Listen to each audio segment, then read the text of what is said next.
Fatume Historia. Friedrich Nietzsche. Más libros en audio en www.bibliotecaenaudio.com. Si pudiéramos contemplar la doctrina cristiana y la historia de la Iglesia con mirada exenta de prejuicios, nos veríamos obligados a expresar algunas opiniones opuestas a las ideas generales vigentes. Pero, sometidos desde nuestros primeros días al yugo de las costumbres y de los prejuicios, frenados por las impresiones de nuestra niñez en la evolución natural de nuestro espíritu y determinados en la formación de nuestro temperamento, casi nos creemos obligados a considerar delictivo la elección de un punto de vista más libre desde el que poder emitir un juicio no partidista y en concordancia con los tiempos sobre la religión y el cristianismo. Un intento de este género no es obra de unas cuantas semanas, sino de una vida. Pues, ¿cómo podría destruirse la autoridad de 2 milenios garantizada por tantos hombres insignes de todos los tiempos, con el resultado de unas meditaciones juveniles? ¿Cómo sería posible que las fantasmagorías y las ideas inmaduras vinieran a sustituir a todos los sufrimientos y las bendiciones que el desarrollo de la religión ha enraizado en la historia del mundo? Es una presunción absoluta pretender resolver problemas filosóficos sobre los que se disputa con muy diversas opiniones desde hace milenios, luchar contra opiniones que, según la convicción de los hombres más sabios, elevan al hombre hacia la verdadera humanidad. Unir la ciencia a la filosofía, sin ni siquiera conocer los resultados principales de ambas, erigir, finalmente, un sistema de la realidad recurriendo a la ciencia y a la historia, mientras que la unidad de la historia universal y sus fundamentos principales no se han abierto todavía al espíritu, atreverse a entrar en el mar de dudas sin brújula ni guía alguna es de locos, y significa la ruina para las mentes aún inmaduras, la mayoría de ellas serán abatidas por las tempestades, y solo muy pocas descubrirán nuevas tierras. Desde el centro del inmenso océano de las ideas, ¿cuántas veces siente el hombre la nostalgia de la tierra firme? ¿Cuántas veces, ante la vista de tantas especulaciones estériles, me ha asaltado el deseo de volver a la historia y a las ciencias naturales? ¿Cuántas veces no me habrá parecido nuestra filosofía entera más que una gran torre babilónica?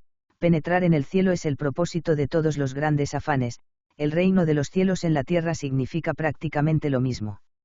Una infinita confusión de ideas en el pueblo es el desconsolador resultado.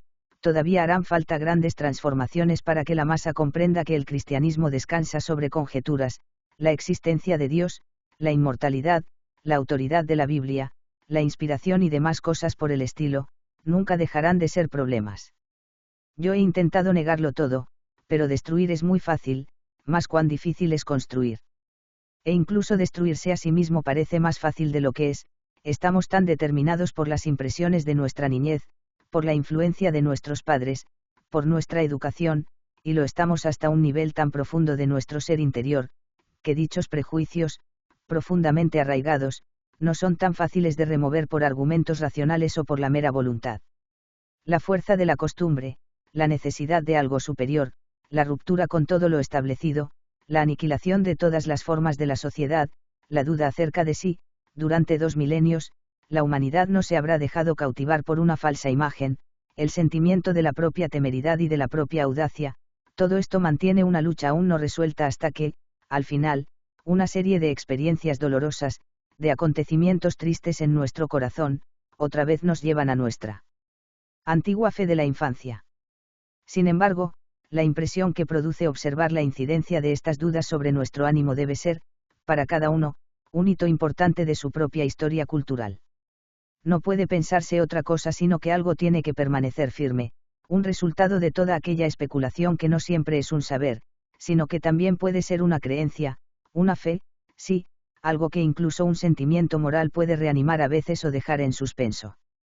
Más libros en audio en www.bibliotecaenaudio.com. Del mismo modo que la costumbre es el resultado de una época, de un pueblo, de una determinada orientación del espíritu, así la moral es también el resultado de una evolución general de la humanidad. Es la suma de todas las verdades de nuestro mundo. Es posible que en el mundo infinito no signifique ya otra cosa que el resultado de una determinada orientación del espíritu en el nuestro, y es incluso posible que, a partir de las verdades de los diferentes mundos, evolucione de nuevo una verdad universal. Apenas sabemos si la humanidad misma no será otra cosa que un estadio, un periodo en la totalidad, en el devenir, si no será una manifestación arbitraria de Dios. ¿Acaso no es el hombre producto de la evolución de la piedra por mediación de la planta? no habrá alcanzado ya la plenitud de su evolución y no radicará aquí también el fin de la historia. Carece este devenir eterno de final. ¿Qué son los motores de esa inmensa obra de relojería? Están ocultos, pero son los mismos en ese gran reloj que llamamos historia. La esfera horaria son los acontecimientos. Hora tras hora avanzan las agujas para, al sonar las 12, comenzar de nuevo, entonces irrumpe un nuevo periodo del mundo. Y no se podrían concebir los motores que impulsan las agujas como la humanidad inmanente. Entonces las dos concepciones estarían servidas, o es que la totalidad está dominada por miras y planes superiores. ¿Es el hombre solo un medio, o es un fin? El propósito, el fin, tan solo existe para nosotros, igual que solo para nosotros existe el cambio y, asimismo, para nosotros, solamente las épocas y los periodos. ¿Cómo podríamos advertir planes superiores? Nosotros únicamente vemos cómo de la misma fuente, de la esencia humana, motivada por las impresiones externas, se forman ideas, cómo éstas van ganando en vida y forma y cómo llegan a ser patrimonio de todos, conciencia, sentido del deber, cómo el eterno instinto productivo las elabora como materia para nuevas ideas, cómo éstas conforman la vida, regentan la historia, cómo en lucha recíproca unas engullen a las otras, y cómo de tales mezclas surgen nuevas conformaciones. Un encontrarse y repelerse de corrientes diversas, con altas y bajas mareas, pero todas afluentes del océano eterno. Todo se mueve en círculos gigantescos, que giran unos en torno a otros a la vez que devienen. El hombre es uno de los círculos más interiores. Si quiere medir las oscilaciones de los que están en la periferia, tiene que abstraer de sí y de los círculos que le quedan más cerca los otros, más amplios y englobantes. Esos círculos más cercanos a él son la historia de los pueblos, de la sociedad y de la humanidad. La búsqueda del centro común de todas las oscilaciones, del círculo infinitamente pequeño, es tarea de la ciencia natural. Solo ahora que sabemos que el hombre busca en sí y para sí ese centro, conocemos qué importancia exclusiva han de tener para nosotros la historia y la ciencia natural. En cuanto que el hombre es arrastrado a los círculos de la historia universal, surge esa lucha de la voluntad individual con la voluntad general. Aquí se perfila ese problema infinitamente importante, la cuestión de la justificación del individuo respecto del pueblo, el del pueblo respecto de la humanidad respecto del mundo. Aquí se dibuja, también, la relación fundamental entre fatum e historia. Es imposible para los hombres acceder a la concepción más alta de la historia universal. El más grande de los historiadores, tanto como el más grande de los filósofos, no será más que un profeta, pues ambos hacen abstracción desde el círculo más interior hacia los demás círculos exteriores. En cuanto al fatum, su posición no está asegurada. Vertamos todavía una mirada sobre la vida humana para reconocer su justificación individual y así también en la totalidad. ¿Qué es lo que determina la suerte en nuestra vida? Se la debemos a los acontecimientos de cuyo vórtice nos vemos excluidos. ¿O no será nuestro temperamento el que marca el color dominante de los acontecimientos? ¿Acaso no se nos aparece y enfrenta todo en el espejo de nuestra propia personalidad? ¿Y no dan al mismo tiempo los acontecimientos el tono propio de nuestro destino, en tanto que la fuerza y debilidad con la que se nos aparece depende exclusivamente de nuestro temperamento? Preguntad a los mejores médicos, dice Emerson, por las cosas que determina el temperamento y qué cosas son las que no determina en absoluto. Nuestro temperamento no es más que nuestro ánimo, sobre el que se esculpen las impresiones de nuestras circunstancias y experiencias. ¿Qué es lo que arrastra con tanta fuerza el alma de tantos individuos hacia lo vulgar, impidiéndoles su ascenso a un mayor vuelo de ideas? Una estructura fatalista del cráneo y de la columna vertebral, la clase social y la naturaleza de sus padres, lo cotidiano de sus relaciones, lo vulgar de su entorno e incluso lo monocorde de su lugar originario. Hemos sido influidos sin llevar en nosotros la fuerza suficiente como para contrarrestarlo, sin ser siquiera capaces de reconocer que somos influidos. Es, ciertamente, una experiencia dolorosa tener que renunciar a la propia autonomía por la aceptación inconsciente de impresiones externas, reprimir capacidades del alma por el poder de la costumbre y, contra toda voluntad, sepultarla con las semillas del extravío. En mayor medida volvemos a encontrarnos con todo esto en la historia de los pueblos. Muchos de ellos, aun siendo afectados por los mismos acontecimientos, han sido influidos de modos muy distintos. Por este motivo, es una manera de actuar muy obtusa pretender la imposición a la humanidad entera de alguna forma especial de Estado o de sociedad, sometiéndola a tales o cuales estereotipos.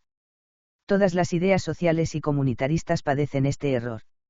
Y es que el hombre nunca es otra vez el mismo, pero si fuera posible revolucionar, por obra de una voluntad fortísima, el pasado entero del mundo, de inmediato entraríamos a formar parte de las filas de los dioses libres, y la historia universal no sería ya para nosotros otra cosa que un autoembriagarnos en brazos del ensueño. Cae el telón, y el hombre se encuentra de nuevo, como un niño que juega con mundos, como un niño que se despierta con la luz de la mañana y sonriendo, borra los sueños terribles de su cabeza.